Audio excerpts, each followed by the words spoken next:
Chapter 1. Ishlamar looked away from the harsh brown eyes glaring at him and whispered a quiet, "Thank you," before limping his way back to his companion, the wall acting as a crutch.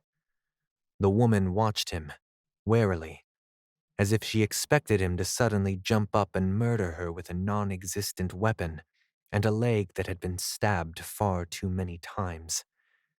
She would not be wrong in assuming he wanted to.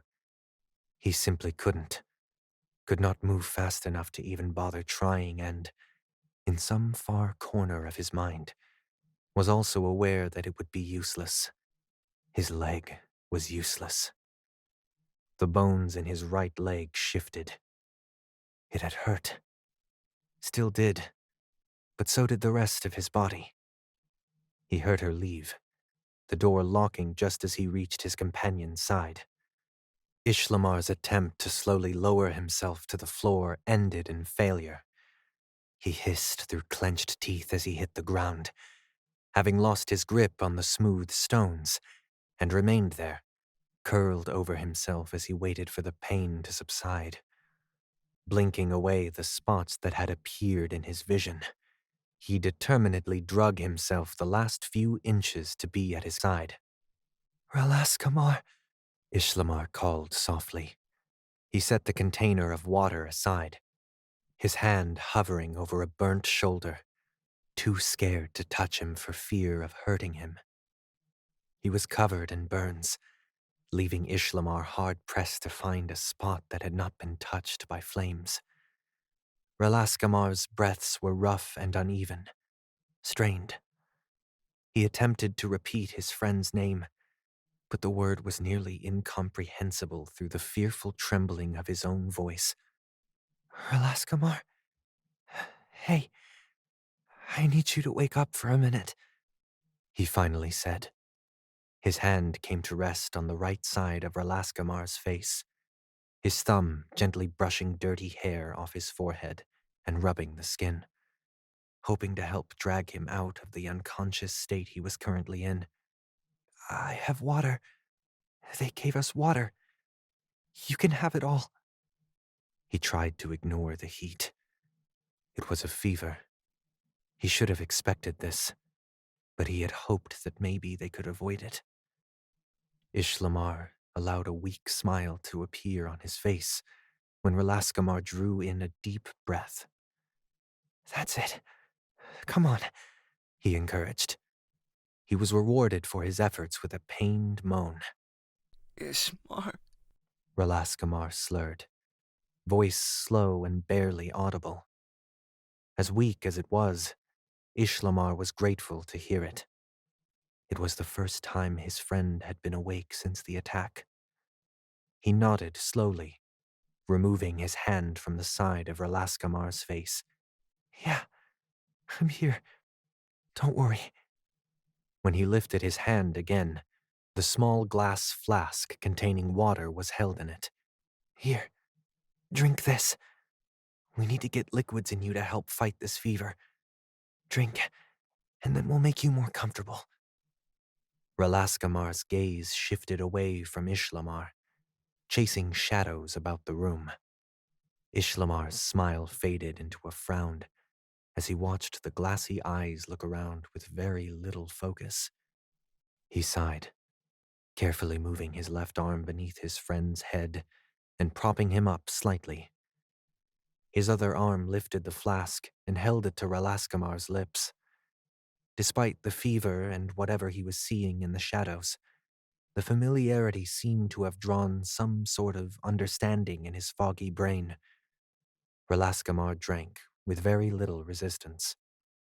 His head lolled to the side only a few seconds in, his eyes shutting. The few minutes of being awake had drained his already barely existent energy. Ishlamar cursed, setting the flask on the ground beside him once more. He shifted so that he was leaning against the wall and carefully lifted his friend's shoulders and head into his lap. He leaned back against the wall and shut his eyes, feeling his own exhaustion dragging him down.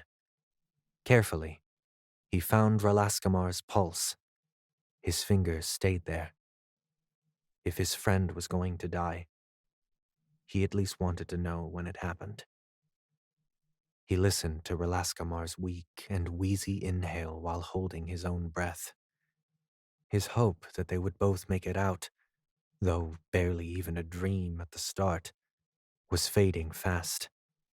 He could not fix this, and no one else was going to. He did not bother trying to stifle his sob, head lowering so that his face was buried in his friend's hair, heedless of the dirt, ash, and dried blood. They were both a mess. What difference did a little more make? Sorcerers, huh? You are better than this. You've been stabbed and tossed against rocks, fallen off cliffs, had your face sliced in half. So why are you letting a little fire bring you so low? He let out a shaky sigh and ran his hands through the dirty black hair. He hoped it wasn't causing more pain. He hoped it was comforting. Idiot. Silence filled the room. Ishlamar's mind began to roam. He thought of happier things. Warm evenings he and Relaskamar spent beating one another with wooden poles, or quiet nights with Sendavir, where the only thing that mattered was one another. He hoped she was okay. They had taken her elsewhere, and she had been unharmed at the time. With any luck, it would remain that way, though he feared otherwise. Ishlamar was not aware when he drifted off, nor how long he was out, though he was stiff and sore when he did stir. Slowly his eyes blinked open. The first thing he noticed was the faint golden light coming through the tiny window on the far wall. It had been night when they were given water, so a few hours? Had he truly slept that long? Are you still there? He questioned aloud, struggling to get the words out when his mouth was so dry. His hand had fallen from Relaskamar's neck while he slept. He lifted it, gently searching for the pulse again. Jolting forward, Ishlamar winced when Relaskamar let out a pained grunt. Sorry, so sorry, he said, reclining back once more so that Relaskamar was comfortable. I did not expect to hear you. I thought... He could not bring himself to say, I thought you were dead, aloud. There was no response, and beneath his fingers, Relaskamar's skin was still hot with fever.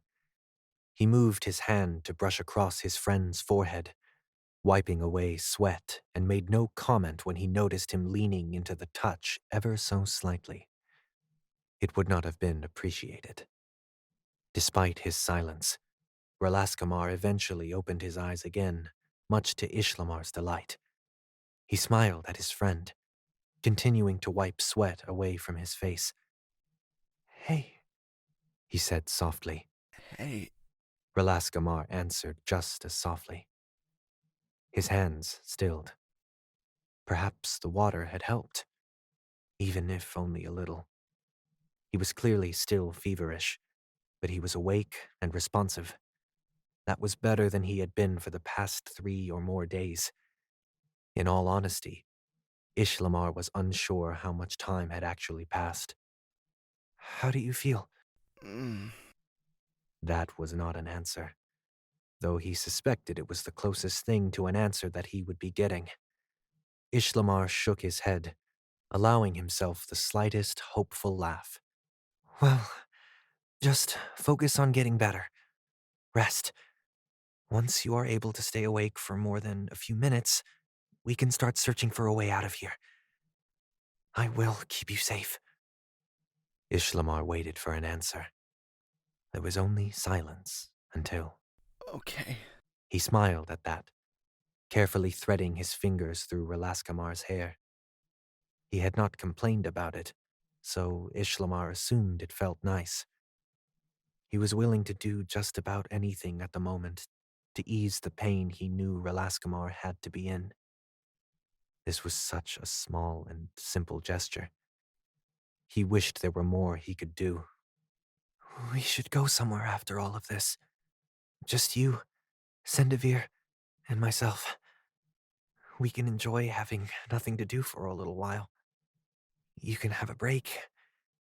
I know that's an unfamiliar concept to you, but I promise that you would enjoy it.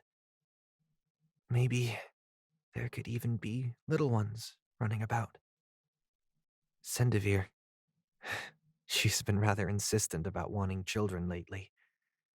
I am nervous, but ready, I think. I would like to be a father. Hopefully a better one than mine was. You would be an interesting uncle, Never met your dad. Relaskamar commented, surprising Ishlamar. He was actually paying attention. He hummed quietly before responding. Of course you didn't, he snorted, shaking his head. Neither did I. Suppose that does set expectations pretty low, huh? No matter. I will be a good father, I think. Hopefully none of the trouble they get into are like what you have gotten us into through the years. Relaskamar did not respond to that. Whether it was because he had fallen asleep again or was choosing not to was unclear. His eyes had closed once more while Ishlamar had been talking. He chose to pretend that he was just being ignored and carried on. You have certainly made my life more interesting, he muttered, talking rather than sitting in silence and dwelling on the past few days. It all started when you fell from that damn tree and broke your leg. Of course, I had to save you. Seems like I am the one doing that a lot. You always get yourself into a situation you can't get out of, and I end up dealing with the fallout. He huffed. This is a bit worse than just a broken leg, though, Relaskamar. Sorry. It took a minute for Ishlamar to realize he had received a response. Don't apologize. This is not your fault, he assured him. Not even close. If anyone is to blame, it's them. He gestured outwards towards the walls and door. And me. I should have been keeping watch like you asked, Mm. was Relaskamar's only response. Ishlamar was not sure whether it was intended as an agreement or a rebuttal, but it did not matter at the moment. He had noticed the responses becoming shorter and softer each time. Untangling a hand from the black hair, Ishlamar wiped across his friend's forehead once more. You should try sleeping some more, he suggested. The sooner you are better, the sooner we can get out of here. This time, minutes dragged on without a response at all. He did not mind, assuming that the quiet meant Relaskamar was following his suggestion and trying to rest. With a sigh, Ishlamar leaned his own head against the stone like he had done before, shutting his eyes. He wanted to try sleeping a bit more as well. He may not have been quite as bad off as Relaskamar, but he had still taken quite a beating. More rest could not hurt. And besides, what else was he supposed to do? Prepare. He should have been preparing. This would become evident to Ishlamar when it was too late. Both Ishlamar and Relaskamar were harshly disturbed from their sleep by the door being slammed open.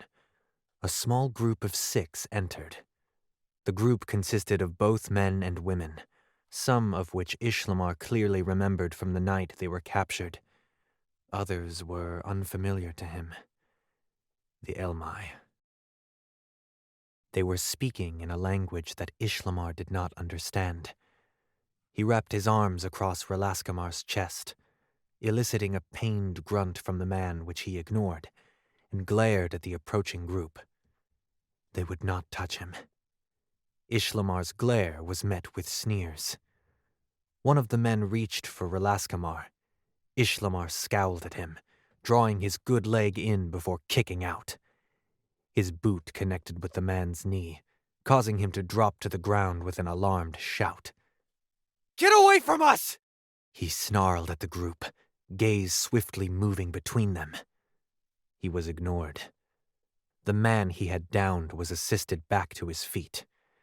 As soon as he stood, he began moving forward again, easily avoiding another kick. He grabbed hold of Ishlamar's shoulders and slammed him against the stone wall.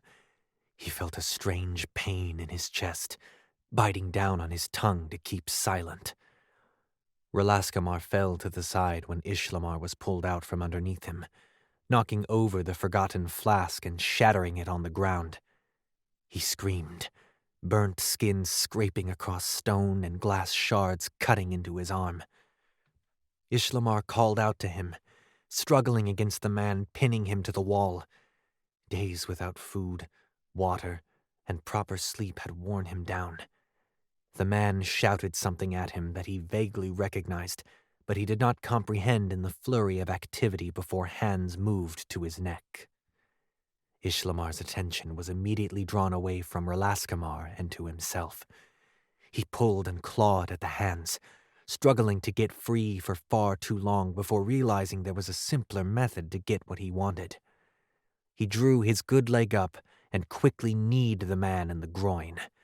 Ishlamar was immediately released, shoving the man back as he dropped to his own knees. His right leg felt as if it were on fire, but he ignored it, scrambling for the glass that had been broken. His left hand grasped a shard, accidentally cutting into his own palm. This too was ignored in favor of twisting around and swinging at one of the other mages who had decided to join the scuffle. Ishlamar hit him in the face, the glass slicing through the skin of his cheek. The first mage had finally recovered. He stood, taking in the scene. Ishlamar saw him move his hands, saw the flash, but had no chance to react before his right arm was frozen to the ground. He rolled onto his side, attempting to pry it loose. The other mage, one hand pressed against a bloody cheek, was quick to approach and deliver a swift kick to Ishlamar's chest. He was knocked onto his back, coughing, and attempting to catch his breath. He didn't have time to even consider moving his left hand off the ground before it too was frozen, the glass still clutched in his fist. Ishlamar lay on his back, panting and pulling at his arms, as both mages approached. The first one he had attacked knelt down next to him, glaring. He pried the glass out of Ishlamar's grip, tossing it away into the far corner. "You are far more trouble than you are worth," he grumbled, his words heavily accented. It took a moment for Ishlamar to figure out what he had said. Gritting his teeth, he chose not to respond verbally. Instead, he kicked out for a third time, taking advantage of the man's stupidity in getting close again. The mage had expected this. He scrambled back the second he saw Ishlamar's leg move before standing up. Saying nothing, he moved around him and raised his own foot, before slamming it down on Ishlamar's injured leg just above the knee. Ishlamar thought he screamed something through the pain, but it could have easily been his own imagination. He passed out only seconds later, giving in to the empty nothingness of unconsciousness that temporarily eased his pain and would not remember later. A scream of "Bastards!" echoed in the room as the two mages left, hurrying to catch up to their companions. Ishlamar was left frozen to the floor, unconscious and completely alone.